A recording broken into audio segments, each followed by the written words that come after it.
Bismillahirrahmanirrahim. Assalamualaikum warahmatullahi wabarakatuh. Alhamdulillahi rabbil alamin.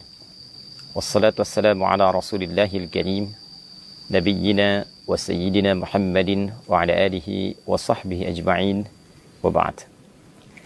Saudara-saudariku dimanapun Anda berada, as-saimin was-saimat yang tengah menunaikan ibadah puasa Ramadan khususnya, semoga seluruh rangkaian ibadah kita yang kita tunaikan sampai dengan detik ini berkenan diterima oleh Allah Subhanahu wa Ta'ala.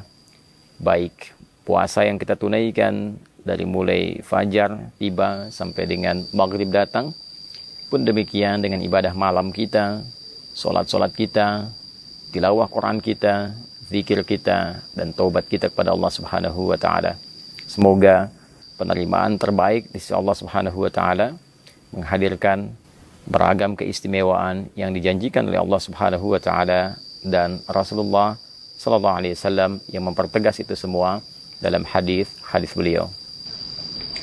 Teman-teman sekalian, di antara ibadah yang penting di bulan Ramadan adalah ibadah yang ditunaikan di sepanjang malam Ramadan. Sebagian orang mengira bahwa puasa itu hanya terfokus pada ibadah siang saja. Saat seorang insan beriman mampu menahan lapar, menahan haus, menahan hasrat biologisnya dari mulai terbit fajar sampai dengan terbenam matahari di waktu maghrib.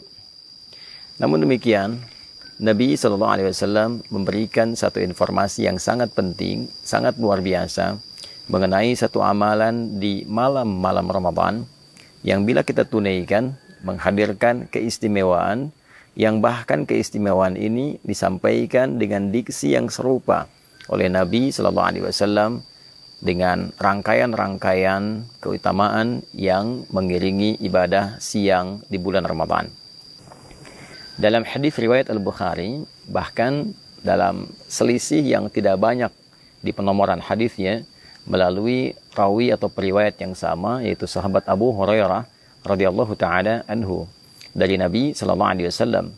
Kala beliau sallallahu alaihi wasallam menginformasikan tentang keutamaan Ramadan, beliau bersabda, "Man shama Ramadhana imanan wa ihtisaban, ghufira lahu ma taqaddama min dhanbi." Siapapun yang menunaikan puasa Ramadan, jadi khusus dikerjakan di bulan Ramadan, seperti pernah saya sampaikan di pertemuan yang lalu, bukan menunjukkan puasa yang umum, Seninkah, Kamiskah, Ayyamul Bid atau selainnya, tapi memang khusus dikerjakan di waktu Ramadan. Man shama Ramadhana imanan, ia kerjakan puasa Ramadan ini dengan penuh keimanan, berwujud keikhlasan karena Allah Subhanahu wa Ta'ala.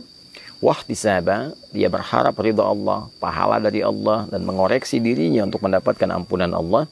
Ghufira lahu ma taqaddama min dhanbi, maka sepanjang bentangan dari terbit fajar sampai dengan terbenam matahari itu ada peluang bagi dirinya untuk mendapatkan ampunan dari Allah atas semua dosa-dosa yang pernah ia kerjakan.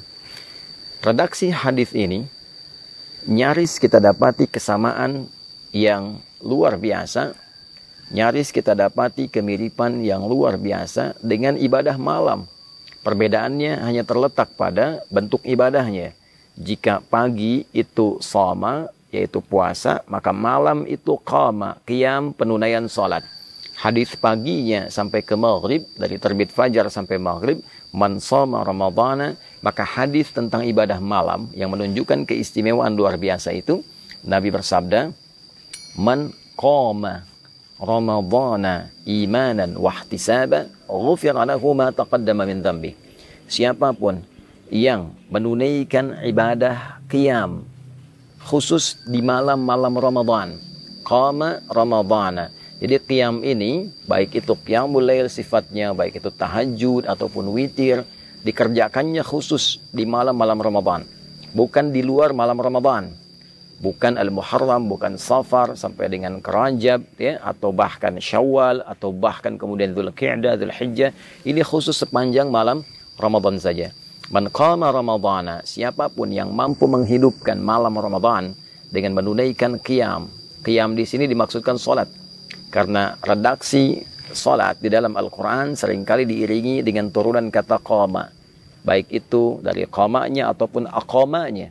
Aqama yuqimu iqamatan. Aqimus salah. Yuqimunas salah. Aqimis salah. Bahkan sebelum salat ada iqamah. Untuk memberikan isyarat kepada kita kesiapan untuk menghadirkan kekhusyuan sebelum menunaikannya. Man qama ramadhana, siapapun yang menunaikan, menghidupkan malam Ramadan, menunaikan salat dengan penuh kekhusyuan, imanan, dan dia kerjakan salat ini karena Allah. Bukan karena trennya orang bangun, dia bangun. Bukan karena trennya orang menunaikan salat ini berjamaah, dia ikut berjamaah. Bukan karena trennya menunaikan salat di masjid fulan, masjid X, masjid yang ramai, lalu dia ikut ke situ hanya untuk mengupdate statusnya. Bukan. Dia kerjakan semua ini untuk mengharapkan ridha Allah Subhanahu wa taala. Wahtisaba, dan dengan keikhlasannya ini dia berharap benar ridha Allah, pahala dari Allah, seraya dia menghidupkan nilai evaluasi bagi dirinya. Dia evaluasi dirinya, dia bermuhasabah. Ghufira lahu ma taqaddama min dhanbi. Sama persis kalimatnya. Maka ia berpeluang mendapat ampunan Allah Subhanahu wa taala dari semua dosa yang pernah ia kerjakan selama hidupnya. Jadi antara ibadah siang dengan ibadah malam, satu ada keistimewaan yang serupa, yaitu sama-sama berpeluang menghadirkan ampunan Allah Subhanahu wa taala. Serupa dengan hadirnya peluang ampunan dosa dari Allah Subhanahu wa taala. Oleh karena itu, ibadah malam ini tidak boleh disia-siakan. Jadi sebagian ulama bahkan berkomentar jika ada orang yang menunaikan puasa di terbit fajar sampai dengan maghrib menjelang malam itu, dia menunaikan puasa dengan sempurna, benar puasanya. Tapi dia tidak mengerjakan qiyam di malam harinya, tidak menunaikan sholat di malam harinya, maka seakan ia tidak mendapatkan kesempurnaan Ramadan. Karena ia berpeluang mendapatkan ampunan di siang harinya, sementara malamnya dia tidak mendapatkan anugerah serupa karena tidak mengambil peluangnya. Jadi ini yang pertama. Itulah yang menjadikan beberapa sahabat sampai istri Nabi SAW, khususnya Sayyidah Aisyah radhiyallahu taala anha, begitu memburu kesempatan malam-malam Ramadan. Ya, karena selain ada ampunan dosa, ada peluang yang kedua, yaitu peluang mendapati malam Al-Qadar. Ya, peluang mendapati malam Al-Qadar. Karena ada hadis dengan redaksi yang lain yang memberikan penjelasan, memberikan tafsiran tentang keutamaan menunaikan ibadah salat di malam-malam Ramadan ini. Jadi kalau hadis pertama tadi, man qama ramadhana imanan wa ihtisaba, maka hadis yang kedua, man qama lailatul qadri imanan wa ihtisaba, ghufira lahu ma taqaddama min dhanbi. Jadi antara hadis satu dengan yang lainnya saling menafsirkan. Yang pertama menunjukkan jenis ibadahnya yaitu salat di malam-malam Ramadan. Yang kedua memberikan kesan bahwa di antara malam-malam penunaian Ramadan itu akan ada peluang satu malam yang istimewa, yaitu malam Al-Qadar. Jadi orang yang mampu menghidupkan malam Ramadan dan menunaikan sholat di dalamnya, maka di antara peluang yang ia dapatkan adalah kesempatan besar mendapatkan anugerah malam Al-Qadar. Untuk itulah kemudian Nabi SAW menegaskan, man qama lailatul qadri, siapapun yang mampu menunaikan sholat di malam Ramadan dan bertepatan malam itu dengan malam Al-Qadar, ghufira lahu ma taqaddama min dhanbi, maka berpeluang ia mendapatkan semua ampunan dari beragam jenis dosa yang pernah ia kerjakan dalam hidupnya. Sampai satu ketika Al-Imam At-Tirmidzi mendokumentasikan satu hadis yang riwayatnya tersambung pada Sayyidah Aisyah radhiyallahu taala anha dari Nabi sallallahu alaihi wasallam. Satu keterangan ketika beliau bertanya kepada Nabi sallallahu alaihi wasallam, qalat atau kama qalat, ya Rasulullah, ara'aita in 'alimtu ayya lailatul qadri ma aqulu fiha. Ya Rasulullah, bagaimana pendapat Anda sekiranya saya menyadari, saya merasakan malam ini ada getaran yang berbeda, ada tanda-tanda malam Al-Qadar. Maka kalau saya sedang menghidupkan malamnya, kemudian merasakan aura itu, doa apa yang harus saya bacakan? Doa apa yang Anda bimbingkan? Maka Nabi SAW mengatakan, faquli, maka katakanlah dengan kekhusyuan, dengan penuh harap, Allahumma innaka afuun tuhibbul afwa fa'fu anni. Riwayat lain, Allahumma innaka afuwun karim tuhibbul afwa fa'fu anni. Ya Allah, sungguh Engkau Maha Pemaaf. Sungguh Engkau Maha Penghapus dari seluruh noda dan kotoran yang pernah dikerjakan oleh hamba-Mu ini. Tuhibbul afwa, dan Engkau mencintai sifat maaf. Engkau mencintai hamba-Mu yang menengadah kepadamu memohon pemaafan dan ampunan. Fa'fu anni, maka dengan segala sifat kelembutan kemuliaan-Mu ini dalam memberikan maaf, maafkan aku. Ampuni dosaku, hilangkan dan gugurkan seluruh kesalahanku.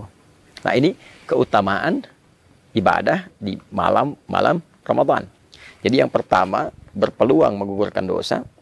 Yang kedua, berpeluang mendapati malam Al-Qadar, dan bonusnya adalah ampunan dosa dari Allah Subhanahu wa Ta'ala. Adapun yang ketiga, ini yang paling menarik.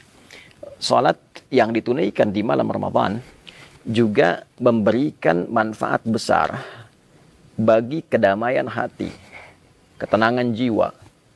Nah, orang-orang yang sering gelisah gitu kan, orang-orang yang diliputi oleh ketakutan berlebihan, ingin terapi, mendapatkan ketenangan jiwa, mendapatkan kedamaian, maka di antara tips yang disampaikan melalui riwayat-riwayat yang valid kepada kita adalah penunaian sholat di malam-malam Ramadan.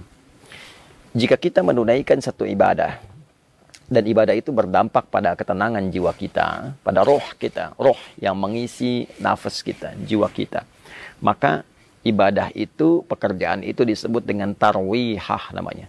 Rawwaha yurawwihu tarwihan. Wa tarwihatan sifatnya. Sesuatu yang bila dikerjakan memberikan ketenangan kepada jiwa. Bila kita kerjakan berkali-kali, sekali, dua kali, lalu jeda sebentar, lalu sambung lagi terus 3 kali, 4 kali, ada yang 11 kali, ada yang 23 kali, ada yang lebih daripada itu. Dia jamakkan hingga mendapatkan ketenangan dan kedamaian dalam hatinya itu, maka bentuk jamaknya disebut dengan tarawih. Itulah sebabnya sholat yang ditunaikan di malam-malam Ramadan disebut dengan tarawih, untuk memberikan kesan bahwa manfaat sholat ini, ya, selain sifatnya juga ditunaikan dengan ketenangan, manfaatnya adalah memberikan dampak kepada jiwa yang lebih damai, memberikan kondisi kepada jiwa yang lebih tenang. Jadi orang yang rajin menunaikan ibadah tarawih dan ditunaikan dalam keadaan tenang, dalam keadaan yang baik, itu dampaknya ke hati akan memberikan kedamaian yang tidak didapatkan dalam suasana-suasana yang lain. Itulah sebabnya kenapa ibadah ini diviralkan namanya dengan tarawih, untuk memberikan motivasi kepada kita. Ayo, supaya hati kita lebih tenang, lebih damai. Yang kedua, ayo lakukan dengan tenang, bacaannya yang baik, jangan buru-buru, jangan tergesa-gesa, lakukan dengan penuh kedamaian sampai mendapatkan gelombang, frekuensi-frekuensi ke dalam jiwa kita yang menghunjamkan kedamaian pada hati.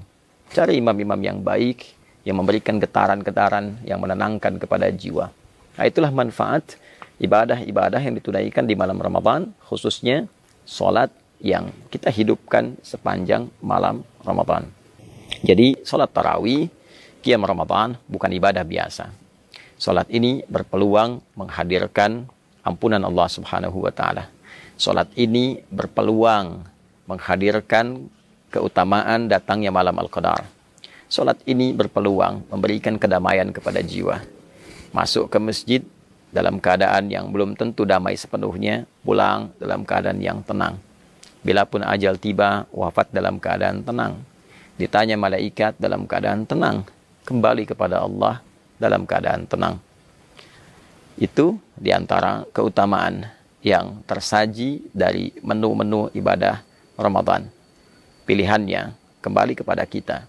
Jika Allah sudah membentangkan siang dan malam dengan beragam keistimewaan yang menghadirkan rahmatnya untuk mengembalikan kita dalam keadaan yang mulia, untuk menenangkan dan menghunjamkan kedamaian pada jiwa kita, untuk memberikan pahala yang bahkan melebihi 1000 bulan. Bila dengan itu semua belum tergerak kita untuk menyambutnya, maka dengan cara apa lagi Allah memberikan peluang kepada kita untuk mengembalikan diri kita dalam keadaan yang baik? Saudara-saudariku, kita diciptakan dalam fitrah yang baik. Kita diciptakan dalam kondisi yang mulia. Ramadan memberikan peluang kepada kita untuk mengembalikan kita dalam keadaan fitrah yang baik dan mulia itu. Mari kita menyambutnya, mari kita hidupkan, dan semoga Allah memberikan kekuatan kita untuk mengoptimalkan semua amalan dan keistimewaan yang tadi disampaikan. Allahumma taqabbal minna innaka antas sami'ul alim wa tub 'alaina innaka antat tawwabur rahim. Allahumma ij'alna min muqimis shalah wa nakhussuka ya Allah warzuqna ya arhamar rahimin bil quwwah wal hubba ya arhamar rahimin bil quwwah wal hubba tam li iqamati at-tarawih mukhlisina lakad-din ya rabbal alamin. Sallallahu ala sayyidina Muhammad wa ala alihi wa sahbihi ajma'in. Wa akhiru da'wana alhamdulillahi rabbil alamin. Demikian Adi Hidayat, selamat berbuka. Kami dari Mira. Assalamualaikum warahmatullahi wabarakatuh.